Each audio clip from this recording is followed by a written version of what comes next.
looking. I'm like, where are people at? You're not on. Not live, not So- StreamYard living. So So- listen on Facebook. Well, Thank y'all for joining us. Facebook. Thank you. We just had a big shout out for y'all that y'all missed. So it's all right. We'll thank you later. This is one of those mornings. It is. You ever woke up and felt like you was like in a time warp or something?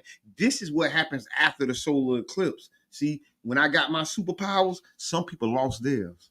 The solar eclipse was kind of so you. Anticlimactic. So wait, I pause. got my superpower. What was your superpower? I don't know. I actually, No. If you got yours, you got to know what it was. So that's my tell me. superpower. It comes and goes as it pleases. It's just today it'll be the ability to talk anybody out of anything. Tomorrow I'll be able to fly over the building.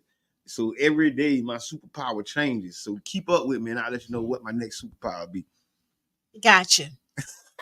I'm with you. No, the solar eclipse. If y'all did not know, we just had a solar eclipse. It was the first time since 1979 that the solar eclipse took this particular path over the Western Hemisphere. So we got to see it from California to New York. Right. It'll be here again, I think, in 2049. 2049. Let's see. So 2049. That's when they're gonna be building affordable housing at the gas plant. So wait, it ain't that far, did no. I'm going after that. That was a good joke. Beatrice did not. Okay. It did say what you want to say. I take it back. You ain't here in that capacity today. I'm just shooting. But it is what's on your mind Wednesday. That was funny though. That was extremely funny. I found that, and you know what they found, and listen, they found it funny on Facebook as well. Listen, that was natural. Listen, that was not set up. That was not a pre-written joke. That was just us having a good time. So listen, let me say this: Tampa Bay Breakfast Club, right? We're advocate for a great community, and y'all hear us say it out. When it's good, we praise you. When it's bad, we call it out. We've listened to both sides. You know, we've had more coming though. We do. So we said it was going to be the series of conversation. And we're going to take it serious. This is not a joke. No, it's not. But we want everybody to take it really serious because I mean, we're listening to this deal now since you brought it up. You know what I mean? And I'm trying. So, come on, now since you brought it up. But I mean, we really trying to find the good, more good. Okay. And at this point, I would tell you the information that was given. I'm not happy. Now that's the Qiana thing. This ain't nobody else thing. This may not be a Tampa Bay Breakfast Club thing. Look at my face, sir. You ain't. Okay, but I'm not totally against it either because we're in negotiations. So they is in the kitchen cooking up. Yeah. Right. So whenever you in the kitchen, if you know, like when you taste something and it's a little off, add a little more. You just add a little razzle dazzle, and so hopefully we get this recipe right. So we have a nice. Yeah. Okay. Speaking of developments, I was Thank you. I see. I'm a pivoter. I can pivot. Speaking of great. Yes. Speaking of development, I was just at Tropicana Plaza. And big shots out on Pastor Murphy and the Sugar Hill Development Partners. I think is their name. Okay. But they had a press conference talking about the redevelopment of the Tangerine Plaza, the former Walmart or Sweet Bay. Right. Depends how old you is and what you remember. So they came right behind each other. So yeah, it depends what you remember. Good morning, Sharonda. Go ahead. So at the press conference, they announced that they're going to be building housing, retail space that may particularly have a grocery store. I don't know. I don't want to. I think we really need a grocery store back there. I think we need something. But see, I think like this, right? I think that it doesn't have to be right there. We do need groceries in Midtown. They don't call it Midtown no more. You got to be careful. But because I ain't like the Midtown word, but I don't know what else to call it no more. But that Midtown area on and around the Jesus corridor. Yes, on it. Yes, on it. That's what I would call it. Formerly known as Midtown. Depends on the administration. Right. Depends on who's in control at the time. The formerly area known as Midtown does need a grocery store. But there are locations that we have to expand past, what we think was the location. Because people got to know somebody put that there, right? That building that we call the grocery store was built. Somebody put that there. That means we can put a grocery store in other places, right? Just like that one was put there. So just being creative. So I mean, it's not all or nothing. That's all I'm saying. No, it ain't all or nothing, but it's already a grocery store there, right? It's been empty 10 years. It's been I know. vacant. It's been vacant 10 No, years. what I'm saying, the building. But I know it's been vacant for a long time. 10 years. The original construction was for a grocery store. That's where I'm going with it. Agreed. Yeah. Their original construction was for a grocery store. So where I'm thinking, and I'll leave it out there, and we can pivot after I say this, is they were saying that the neighborhood doesn't hold it, right? And I'm just go. I used to be a commercial lender years ago, and when you look at some retail businesses, they do a demographic study, and they say, can this area support, or will this area support, a grocery store? And I think one time I was listening to your program, and this is years ago, when Mr.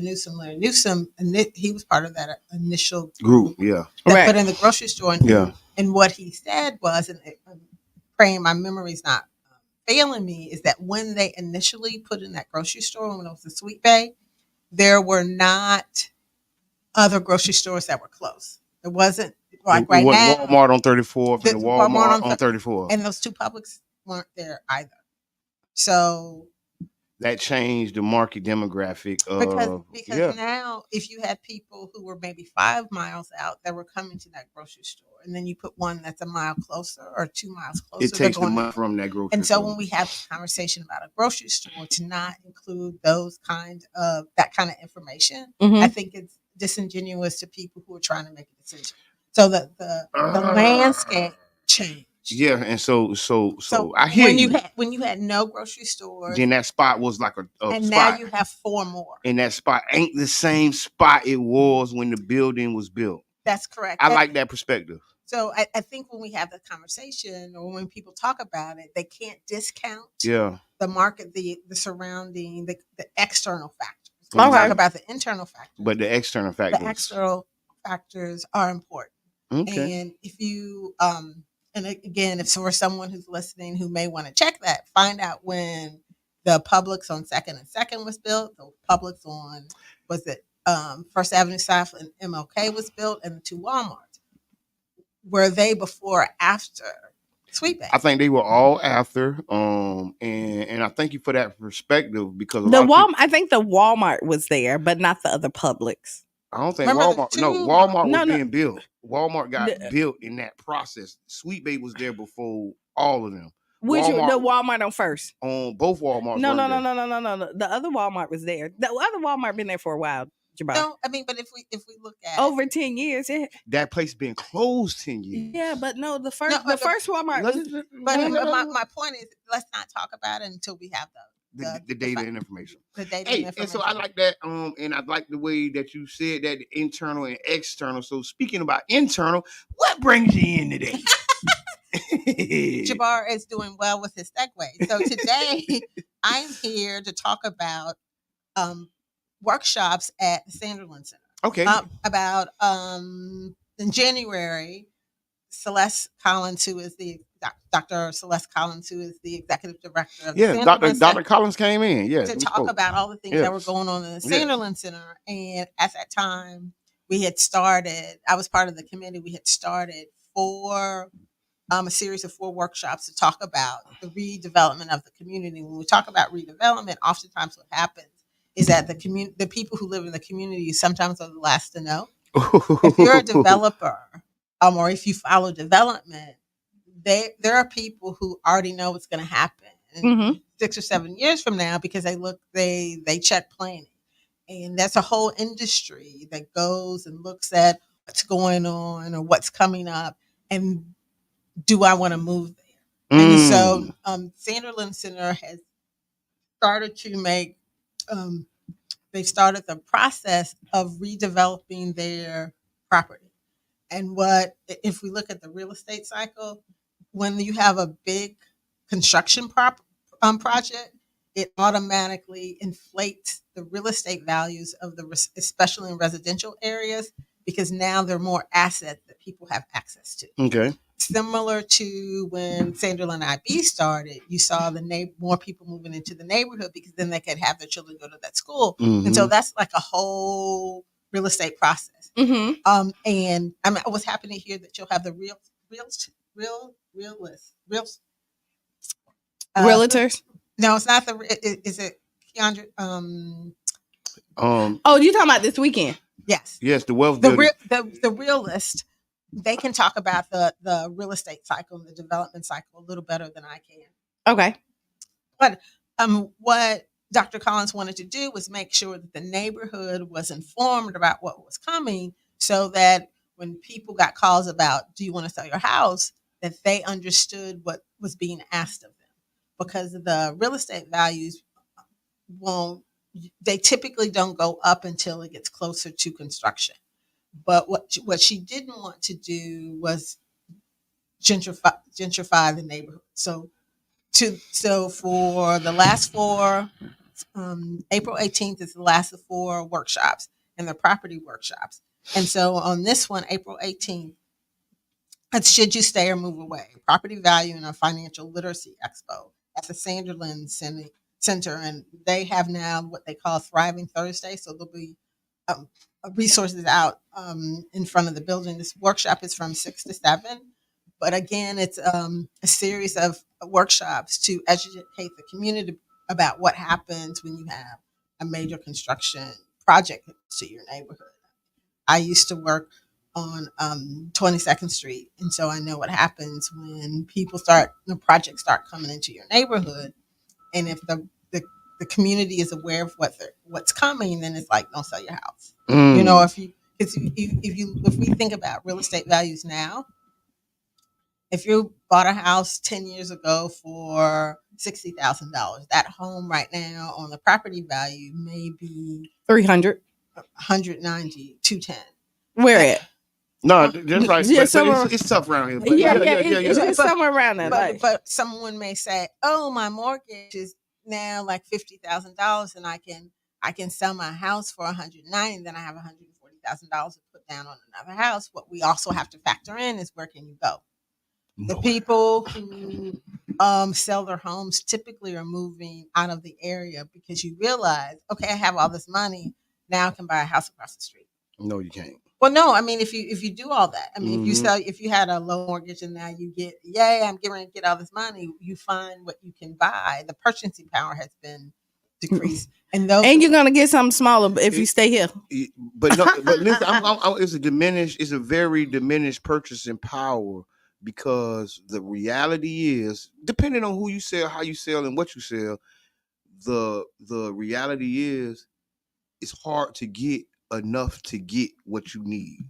If you living in a neighborhood and you bought your house for 60, you sell it for 190, the investor is looking to sell that house for 250, 300, right? And if you don't have a sale on your neighborhood or in your block or where you want to be, it may be difficult to find another $190,000 property. And that's what, during the course of these 4 workshops, have been talking about. And again, it's sticker shock. If you bought a house for 60, you don't know the market. That's and 10 years, and 10 years later, your house has gone up $100,000. That's sticker shock. But who pays attention to what another house sells for? Unless you follow or you're in that industry, you're not paying attention to those things. Not on the normal. I follow it. I was going to say I do.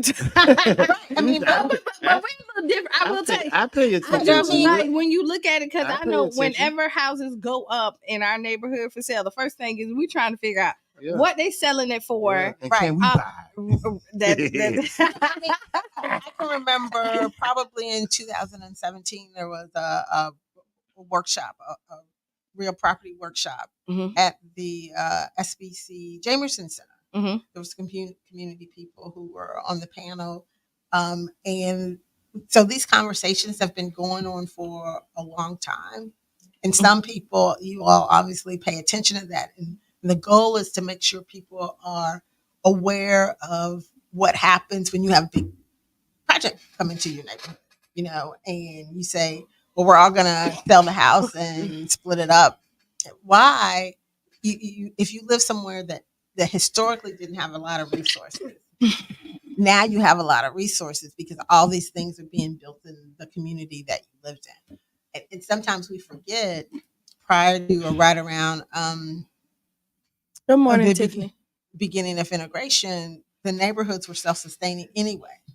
And then you look at the highways, which broke up the neighborhoods, which people left, and the businesses left, and then the businesses that remained didn't have the customer base to support it, and so it's a cycle. And we just want the community to know that the people at the Sanderson Center, led by Dr. Celeste Collins, want to educate the community about what's going on. Sometimes we'll hear, and I hate to hear this, that we don't help each other. There's a whole lot of resources in the community. It's always so that's just propaganda. Don't fall for the propaganda. The thing I is, never do, and when I hear it, I'm that person that's like, wait, because I think we need to be cognitive of when we say things that aren't complimentary of our community, that's propaganda.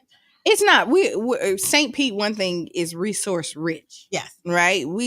But the difference is resources and then getting access. And then and accessing and knowledge of and all of that. Yes, and I'm here. So when is the event? It's Thursday. It's the third Thursday, August 18th, from 6 to 7. April 18th. Oh, I got you. We here for this. April 8th. It's an A month. April this month in 10 days. April 18th at the Sanderson Center from 6 to 7. There'll also be resources. We're hoping that our community continues to follow resources like the Tampa Bay Breakfast Club and support the Sanderson Center and look for resources that are out there in the community to support all of us. Because that's what we really, really want to do. So it's a lot of events coming up around home ownership, wealth, and those things.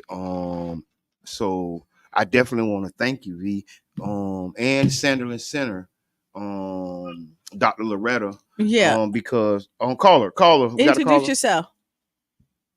Hi, Mama, Dad. I want to give us something.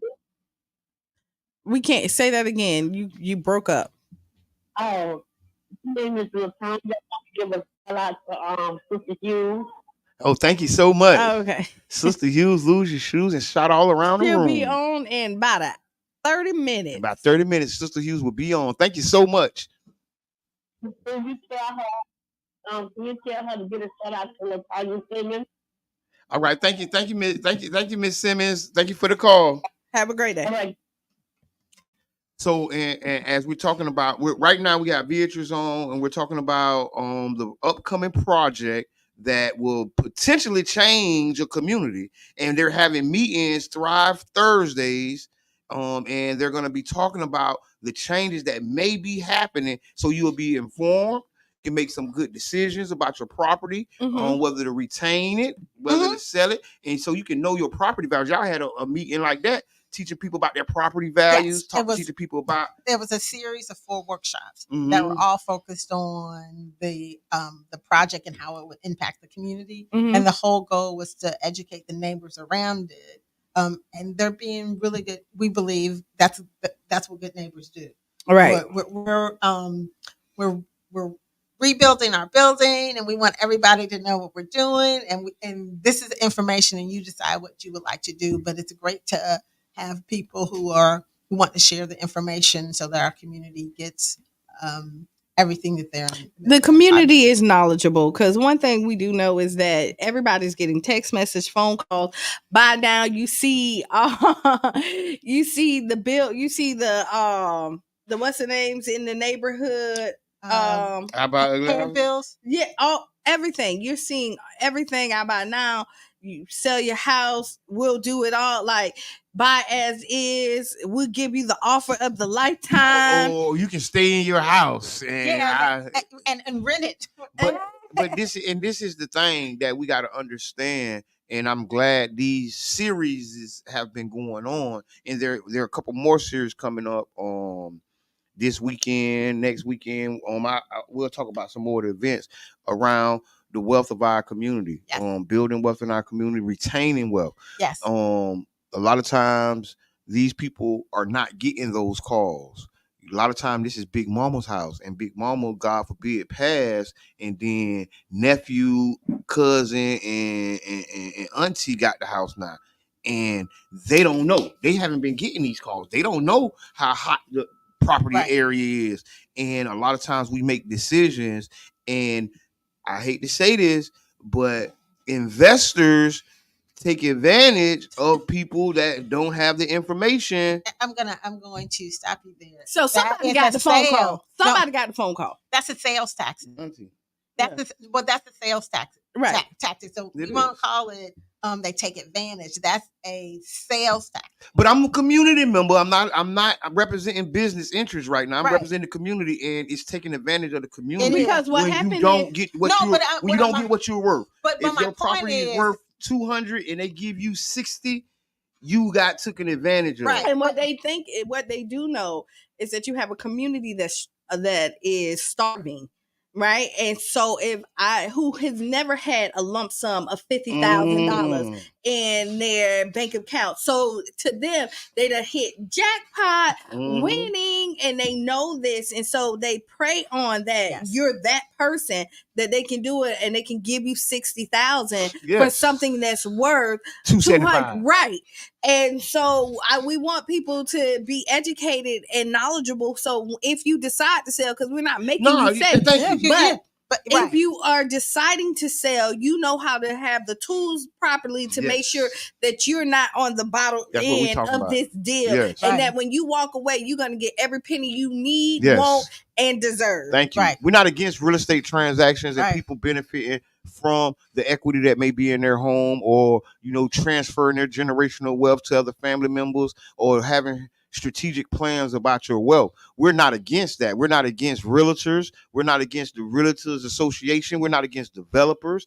What we're saying is we want the community to get a fair shake at the deal. Right. We want to have the community have a proper place at the negotiation table and to get what they deserve. Or whatever they negotiate. And you want me to tell you on the flip side of this, also educating you on, once you have a house, you have an asset. Ooh. Right? And what this asset you can get money from. A lot of people are afraid to take money out to tap in it, but then you'll sell your house, which make no sense, and you're afraid to lose it. But listen, get that money. Get educated. Thank you. Thank you. Because I was going to say, don't you tell them people to get that money. No, I'm not talking about people to get that money. But this is what you're. That's the last thing they remember. Qiana said, get that money. And what she is necessary. No. I want to thank you all for having me on to talk about the workshop, the property workshop. Thrive Thursday at April 18th. April 18th from 6 to 7 at the Sanderlin Center. And it's always a pleasure to see you all. And I look forward to coming to the Tampa Bay Breakfast Club to talk about more things that are going on. Thank you. Yeah, you're always welcome. Yes. Hey, best friend. Hey. Yes, y'all. No, thank you for real, because and the Sanderlin Center and all the groups that are focusing on wealth. Because honestly, it's never too late. Yes. Even if you sold your family property and you're trying to get back on the horse, there are tactics, there are strategies you can take advantage of. You can learn this information about what's going on at the Sanderlin Center and make a move, right? That can benefit you financially in the future. Or you can just learn about what's going on and be prepared when it comes. And not only that, this Saturday, if you are a homeowner, there's this Saturday we have a caller coming in. We're on the Black Wealth Builders having a meeting at McCabe Church. Yes. Thank you so much. Thank you for coming. She has another meeting. Yes. Thank you so much, V. You are the real VIP. So the 100 City Building Black Wealth Tour this Saturday, April 13th at 10 a.m. to 3 p.m. at McCabe United Methodist, partnering organizations, Temple Breakfast Club, Jairus Martin, big shots out to Jay New. We're gonna have that good old J New food. Get it while it lasts. Big shots out to Tamisha Darling, and the whole entire Pinellas County Realtors Association and the Pinellas County Association of Realtors. Let me get that right. And McCabe United Methodist Church. And that's this Saturday. We're talking about building black wealth. This is 100-city building black wealth tour that will be here in St. Petersburg. I'm going to put the registration information inside of the chat. So please go and register for this event. And what time is it? It's from 10 a.m. to 3 p.m. And we're talking about building black wealth. Yes. If that's worth coming out a Saturday morning into a Saturday afternoon, because building black wealth is what's needed at this time. Always. No, and then also this Saturday we have the sneaker ball for Valerie's reading clubhouse. Yes, the sneaker ball. It's a fundraiser. It's $10 for kids, 20 for adults. It's 2 hours from 5 to 7. Okay. There will be food served in here. You will get some educational things. From 5 to 7, you can come to McCabe and learn about the wealth building, and then you can go to the sneaker ball and support this thriving. Yeah. Actually, so it's a reading club. So every Tuesday and Thursday, they do a reading club for your children. So if your children are struggling in reading, again, I'm going to say that if your children are struggling in reading, this is a good place to go. There's 2 sessions that they do on Tuesday and Thursday. The kids come out. Nice. They will actually show you some of the children who has been doing the reading club and where they at. Most of them are above average. Oh, yeah. I mean, when you look at it, and phonics is so important. So if you have any child that's struggling in reading, I don't care if that's elementary, middle school, high school, it's something that they can definitely benefit from. So yeah, the Tampa Bay Breakfast Club, well, actually Jairus Martin, Corey's World, Valerie's Clubhouse, we'll all be in attendance there. It's gonna be a great fun event. Get dressed up, put on your sneakers. It'll be giveaways and all. Yeah, I'm gonna do my best to come. It's gonna be a busy Saturday. And I just want to thank the people who putting together these events. Whether it be the Sanderland Center, whether it be at McCabe Methodist Church, whether it be Tampa Bay Breakfast Club. I want to thank y'all for putting together these events, because that's what makes community. That's what makes culture. A lot of times we get bashed for always throwing events. So y'all always partying, y'all always doing this here. But the reality, this is economics and this is culture. This is the culture of our city. This is the economics of our city that depends on us to have events so people can come out and learn. Events so people can come out and party. And you know what? You need all of it. It's culture. That's what make culture. Right. You need events where you can just let your hair down, party. You don't need to think. And then some stuff you need. No, you need to think it all the time. No, but don't worry about it. Don't worry about it. Don't worry about it. You don't got to think right now. No, you think later. I mean, yeah. Well, you don't have to have. You can think. You don't got to think right now. You can think later. Think later. Look, but no, I mean, all this is important in the community. Yes, this is what makes us who we are. The different colors and shades and yeah. This is what makes us a community. This is what makes a vibrant and thriving community. Everybody doesn't need to partner and do one big event so everybody come out. That's a good goal, and it's healthy to have those wishes and ambitions. But the reality is we need something for people to do in every corner of this community, right? We don't need everybody just piled up at Lake Vista. Right, we need people to have events in their park at Play Lot 3. We need people to have events in Jordan Park. We need people to have things to do on the Deuces corridor. Right, we need to have these things happening because some people ain't got the transportation to get way to where you want to do your thing at. right? And just because someone is having an event the same time or the same arena as you, that doesn't mean hate on them. That So doesn't listen, mean let's they talk about watching this. you. Let's talk about this because Go. it is. It's not competition. Nah. It's too many people. It's so And many even people. competition can be healthy It is. competitions. And let me tell you, it's so many people here in Pinellas County. It's impossible for you to service everyone. And everyone may not rock with your event, but that don't mean that they don't rock with somebody else's event, right? And so we need to take that ownership away that this is mine and nobody else. Or you copied me, or you trying to compete with me. Everybody, Ooh. you know what I mean? Like now that's a real thing, because people feel like, okay, they know I do the sneaker ball every year. Why they doing a sneaker ball? Or I know that I do the big barbecue. Why they trying to do the big barbecue? Why they just can't come and help me do a bigger barbecue? So I will tell you, because sometimes you don't want the help. Let's call it what it is, right?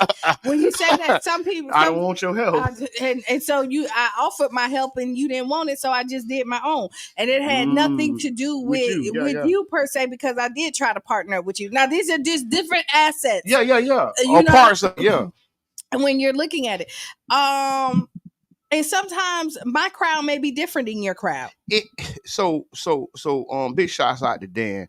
Dan always be talking about how a lot of times you be having problems, like particularly because everybody's going to the same different spots. Right.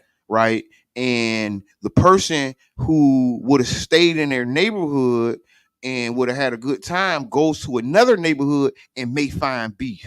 Mm-hmm. Right. And the reality is, if there's something to do in his neighborhood, he might not leave his neighborhood. It's a possibility. And so that means we can insulate people around their community, around the people they love, around the people who support them, right? And then if you want to step out of that, you already have a base built where you got love and people support you, so you can travel more freely when you do go out. Because I'm going to say this, and I'm going to be very clear. Everybody's not against you. Everybody that's doing something is not aimed at you. Everybody, so people take it personally. I'm tired of them every time, and it's like, whoa, these people may not even thought of you while they were doing. A lot of times, people don't think of you when they're doing stuff, right? It's not you who they're trying to attack. Their actions may affect you, but believe me, they wasn't thinking about you. Just like we're talking about building Black wealth on here. Everybody want their piece of the pie. And if they get an opportunity to get a piece of the pie, a lot of them are not thinking, hey, I have to stop because such and such did this as well. They were like, hey, I always wanted to do this. This is a good opportunity. The time has presented itself. Now I'm going to take it. Yes. And for me, a person who does a lot of events, and oftentimes my events happen at the time other people events. A lot of times, I'm a movie maker. I make films, so people got films, and it's not a personal attack on me and my company because you're producing something. Right. So if I'm doing an event, it's not an attack on my company or me personally, because you're also doing an event. Sometimes if the time allows it, I come to your event too. Just like we're talking about today. We're talking about going Saturday to the Black Wealth Builders, 10 a.m. to 3, and then from 5 to 7 being at the sneakers ball. Right. And whatever else we can we can put our hands in. That's right. We both do a lot of events, right? And I will tell you is that I do try to be knowledgeable about what's going on in the neighborhood, right? And I have a group of friends that also do events, right? And I don't personally like to cross them, you know what I mean? Do this event during the same time of them, but there is sometimes when I personally cannot change schedules. Okay, agree. You know what I mean? I hear you, we committed. Right, yeah. We're already committed, and then you realize the commitment made, Yeah, it might conflict with something else. With somebody else. Yeah. But I promise you, from a Qiana standpoint is that this is not an attack, or I don't want your event to be successful. Yes, and the reason, so you listen to 99 Jams, Care Festival Radio, the new morning show, Tampa Bay Breakfast Club, and we're really just talking about, community events, people doing community events, and then people taking it personal. Right? Don't take it personal. Not everything. I mean, because not everything. Because a lot of times we put our heart and soul into these events. Right. And so we do be emotionally tied. We do. So I have a fashion show, and then now you got a fashion show. Why you stepping on my toes? I've been doing fashion shows all this time. But I'm the one doing the fashion show. Why you doing fashion shows? So here we go. If I do a fashion show in August, ain't gonna be like mine. And then I do one in September. But what if you do one in August and I do one in August? And that means the people who love fashion has more to see. They have more to do. And that's what I'm talking about. That's what culture is about. That's what having a vibrant, culture-rich community is about. If you look at that, McDonald's is always across the street from a Burger King. And they ain't got no problems. You don't see them people beefing. Taco Bell is down the street. And usually they gather next to each other knowing that they bring each other's business. And they be on the lower level of business where we look at cooperation and collaboration as competition. Mm-hmm. And a lot of times people just want to coexist. We don't got to collaborate. We don't have to cooperate.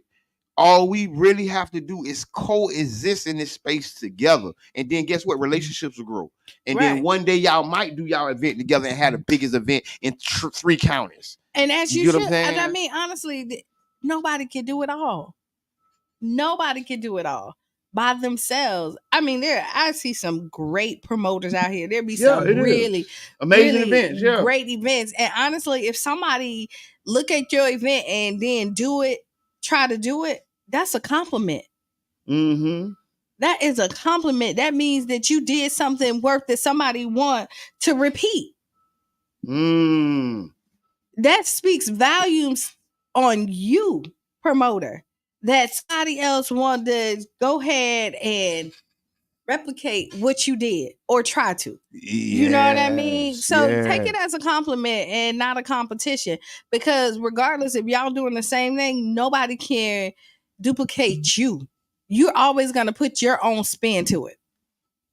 No, we ain't. We 637, they say we had the wrong number.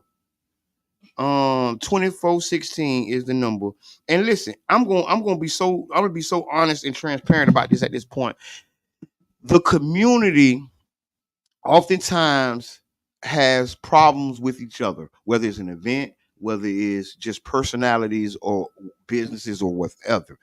And what we have to get past is really whether it's past problems, whether you know this person, but what we really got to get past is that we're in this ecosystem together. Mm-hmm. This business world, this event world, this whatever ecosystem, but we're in this system together. And whether I help you, all you want is for me not to hurt you. And that's all we want. We want you not to hurt him. And guess what? We can coexist. And through that coexistence, one day we could collaborate. Right. But first, let's just coexist. If you got an event, show some support to the people who got an event. If you got a bar, you go into the club, go to another club and shop and hang out. Man, I love the way a lot of the club owners and the bar owners hanging and banging together. So let me tell you. So Dan, Jason, Jeff, DJ Ish. They be everywhere. They around here doing a whole circle. Oh yeah. I salute that. That's what made me say that. I do. I swear that's what made me say that. They're going around here doing a whole. They demonstrating where they need to be. And you want Urban Drinkery, Chandra. Yes. Like all of them support each other. Ain't no. Because what's for you is for you. And just because they successful don't mean that you are failing. Nah, you need to say that again. Just because they're successful doesn't mean you're failing. And actually, you can use that as motivation, right, to help propel you in your business. Because oftentimes, you know what, business owners like helping other business owners, right? Because people, by the most part, not all, but for the most part, people like helping other people. And when you build relationships, that's when you get the help you need. That's when the coexistence turn into collaboration. Because downtown, yes, St. Pete. That's what I mean. Coexistence. So It's 50 bars down there. You right where I'm at. That's where I'm at. 50 bars on the same corner. 50 coffee shops. Right? On the same corner. And you know what? They open up, they look at each other, they smile, keep it moving. 10 of them everybody's selling chicken wings. Hey, and what people don't know, a lot of these bars and businesses be in cooperatives and groups together. Right. They be meeting with each other. They discuss pricing. They discuss, closing times. And when I learned this, I didn't know this, right? I started hanging around the Jeffs, the JBs, the Dan, you know what I'm saying? And I learned that these people that we think are in competition and not getting along are meeting on Thursdays, celebrating and collaborating together. Because they all got a bag. Or they're going to get the bag. If they celebrating, I mean they got a bag. No, but it's like a thing. Hey, yeah, we in business together. What's going on down there at your shop? Right. Oh yeah, the person been going in, flashing people. Yeah, he came to my shop too. Know what we're gonna do? We're gonna ban him from all this doggone shop. And nobody has to worry about him, right? And that's the collaboration that comes from coexisting together. That's it. And then when you're looking at the marketing of it, look, it's enough money for everybody. Oh yeah, it really is. Right. This last weekend shows, it was like 3-4 major events all at the same time. I'm talking about all at the same time. The week before that, Easter weekend, it was several Easter because not only all successful in their own right. Right. And the beauty of it is that this weekend we didn't hear nothing about anybody being harmed. I didn't. I mean, listen, violence, Cain killed Abel. So when people be talking about violence in clubs and violence here and there, Cain killed Abel. There's a lot of violence going on right now that ain't got nothing to do with a nightclub. And the problem is what we do is we use random acts of violence and to taint somebody, to taint the whole community. And that's not right. They did that to lower the economic impact of our Black community. Y'all don't see it. And a lot of y'all participated with it. We ain't mad at you, but we want you to understand you were used, right? You were used. Speak, brother. You was used to taint the economic impact of the Black community because a lot of times our money come from people hanging out. You get what I'm saying? That's just the bottom and the top line. They always talk about Elder Jordan and all these people. These people own nightclubs and bars. See, they ain't gonna tell you that. Them people was hanging and swinging. Why y'all think all them people came with the saxophones and all the jazz players came? Why you think they came? Because people was hanging and swinging. People like to hang out. I'm telling you, it's the culture of the community, and we got to embrace it. Don't try to fight it. Don't try to be. If you're not with it, that's cool. Stay over there, but embrace the culture. So 2 events on, I can say on 22nd, right? Yep. And both of them they're both swinging bars. They're both swinging and banging, and they both bring a different vibe. Yeah. And they're right next to each other. Yep. They're right across the street from each other. So whatever you're looking for, you can get. It's like Payless being right next to Foot Action, right? Payless has Dillard's and Macy's. You know what I mean? And sometimes they be owned by the same company, right? But you go into Foot Action for this brand, that brand. You go into Payless for this brand and that brand, but they are coexisting. Not only just in Tyrone Mall, but all over America. All over America. Actually, a lot of these businesses look for a spot. There's certain businesses that look for an Apple store to be in the surrounding area where they want their business at. They're not cooperating with Apple, but what they're doing is saying, you know what, I can coexist with a brand like Apple. And you know what, wherever there's an Apple store, I want my store to not be too far from it. And it's businesses that take that model. Right. And use it. And what we got to do is use that same thing. Hey, man, whenever Qiana do something, I'm going to try to follow her and be right next to her. Right. And people do. If you go, not talking about, but yeah, people do. No, people do. I mean, that's your, when you said the Apple store, if you go in International Mall, now, you know, if you go in there to get your computer fixed, your Apple computer fixed, when you first walk in, there is a repair for phones and computers. Right on the outside. Right outside, like literally right around the corner, because they also know that when you go at Apple, if you don't have your insurance or your coverage, you probably can't afford to get it fixed. from them. You better have your paper right. Right. And if you don't, you could go around the corner and get a discounted price to fix your product. Listen, I'm just saying, so people know their market and they know that there's right, always going to be people who will not fit this model, but they may fit mine. Oh man, you're right, Dane. The Manhattan Casino just sitting there. Yeah. It was a bad decision. A lot of times we make bad decisions. You know what I'm saying? And thank you for that. And it'll be back. It'll be back. It might not be us that bring it back, but hey, it is what it is. We can coexist.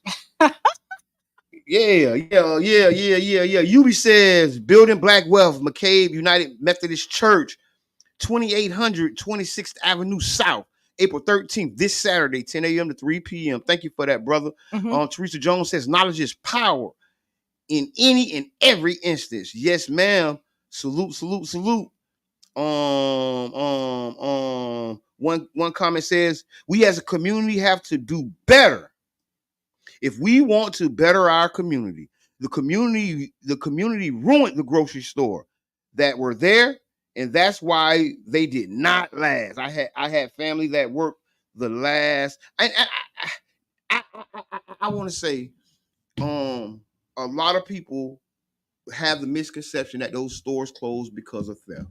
Right. Like I had conversations with some of the executives and people who are in close relationship with these businesses, and that could not be nothing farther from the truth. Walmart closed thousands of stores on this side of town and cross town. Those stores still closed too. And they didn't have to be accused of stealing. Sweet Bay did a merger, and the people who merged closed Sweet Bays all over the world. So 66 Sweet Bay closed too. They were stealing. So we have to stop that. And I'm not saying people weren't stealing. Right. And I'm not saying. Let me say this. There's theft everywhere. Every store that you go in, there is theft. You cannot get. If a corporation let you steal them out of business, they stupid. They're not going to be a Walmart. They'll let you steal them out of business. They have insurance. You before you come in, before they let you steal them out of business. And on top of they have insurance. This stuff is covered. Thank you. That's what. Listen, and that's what he said. He said his people work for loss prevention. See, what they didn't tell you about loss prevention is that it's an insurance tied to that loss prevention. They don't. And that report that the loss prevention person writes is what covers the insurance. And true businesses, and I learned this, working with different grocery stores, trying to build a grocery co-op, that theft is built into the price. Yeah. So when you buy something, not only are you buying the purchase price, the profit, the employees, you're also paying for somebody that may be stealing, whether they stole or not. So they're already making a built-in profit around theft, and it's built into because the they price. know what's going to happen. I mean, hey. It is. So you know what? This has been a fun hour. A fun hour. We got like 2 minutes. What's your final thoughts? Final thought. This Saturday, y'all can join us at McCabe Church. We're going to be talking about black wealth. Building black wealth from 10 a.m. to 3 p.m. We got Johnny Newsom coming through with the barbecue. We're going to probably have some other food and some other. Please come join us. The information is in the chat. We're going to put it on the Tampa Bay Breakfast Club page and join us this Saturday. Yeah, and after that, bring your kids out to the sneaker ball from 5 to 7. Come on out. It's nothing that you have to overthink. If you got some sneakers, just pull up. You don't have to really dress. Just pull up. It's really great information. If your kids, I can't stress, if your kids are struggling, or even if they're at reading level and you just want to sharpen, bring them out. $10 for the kids, $20 for the adults. It's a great cause. It is the fundraiser for Valerie's Clubhouse. So yeah, be the change you want to be.